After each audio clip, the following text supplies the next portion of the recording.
ചേനപ്പുഴുക്ക് തണുത്തു. നമ്മൾ ആ പ്ലേറ്റിലിട്ട് നല്ല തണുത്തിരിക്കുവാണ്. അപ്പോൾ തിന്നാനോ നല്ല ടേസ്റ്റ്. തണുത്ത് കഴിയുമ്പോഴാണ് ചൂടിനേക്കാളും നല്ല ടേസ്റ്റ്. ഞാനൊരു കഷ്ണം എടുക്കുവാണ്, കഴിച്ചു നോക്കട്ടെ.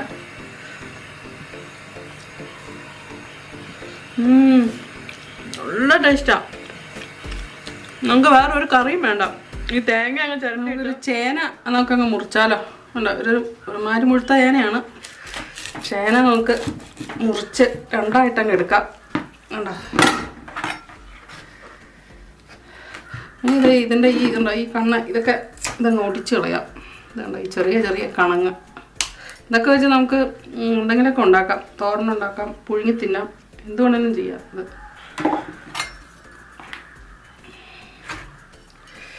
ഇത് നമുക്ക് ചേന അങ്ങ് ചെത്താം.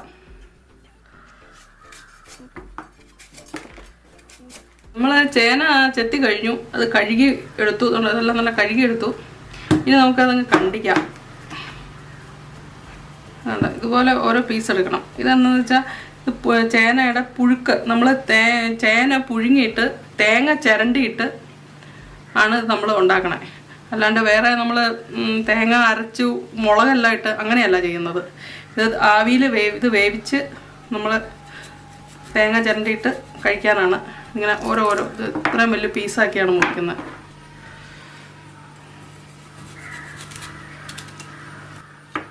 കണ്ടോ, ഓരോ പീസ് അരിഞ്ഞ് കഴിയാറായി.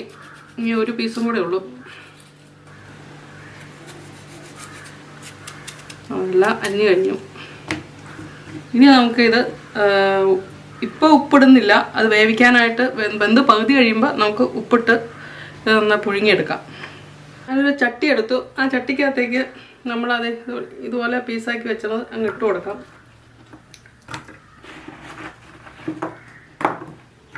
ചട്ടിയിലേക്ക് മൊത്തം വാരിയിട്ടു. ഇനി നമുക്ക് അതിനകത്തേക്ക് വെള്ളം ഒഴിച്ചു കൊടുക്കാം.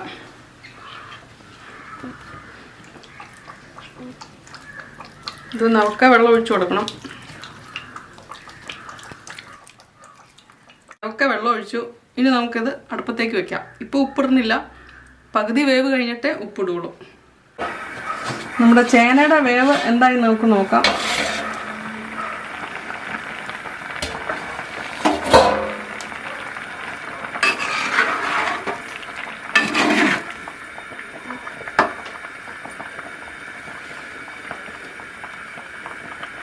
ചേന വെന്തു തുടങ്ങി. ഇനി നമുക്ക് ഇതിനകത്തേക്ക് കുറച്ച് ഉപ്പ് ഇട്ട് കൊടുക്കാം. ഉപ്പ് കല്ലാണ് ഞാൻ ഇട്ട് കൊടുക്കണേ.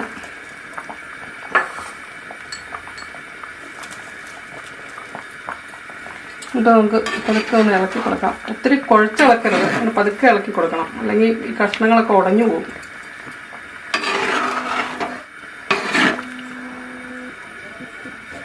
ഇനി നമുക്ക് മൂടി വെച്ച് ഒന്നുകൂടെ വേവിക്കാം. ഇപ്പോൾ അതൊരു പകുതിയിലധികം വേവായി. അപ്പോഴാണ് നമ്മൾ ഉപ്പിട്ട് കൊടുത്തത്. ഇനി അത് ഒന്നുകൂടെ അങ്ങ് വേവിക്കും. ഉപ്പൊക്കെ നന്നായിട്ട് ചേനയിൽ പിടിക്കും. ചേന വെന്തോന്ന് നോക്കാം.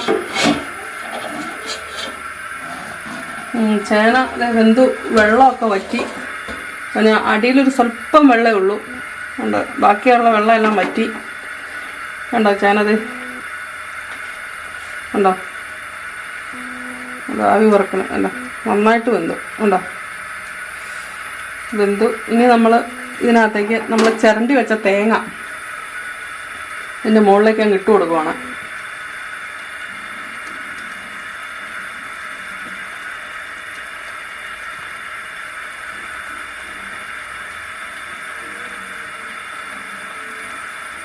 ഈ തേങ്ങ ചെല്ലുമ്പോഴാണ്, തേങ്ങയും കൂട്ടി ഈ ചേന പുഴുക്കങ്ങ് തിന്നുമ്പോൾ ഭയങ്കര ടേസ്റ്റാണ്.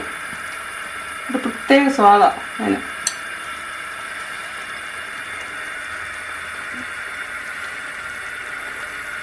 ഇനി നമുക്ക് ഇതിൻ്റെ അടിക്ക് സ്വല്പം വെള്ളമുണ്ട്.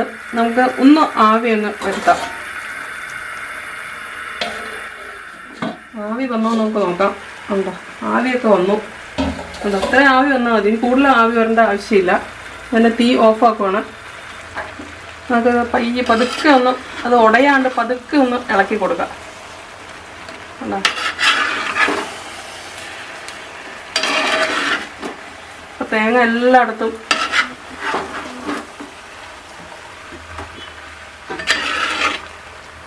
കഷ്ണങ്ങളൊന്നും ഉടയുന്നില്ല.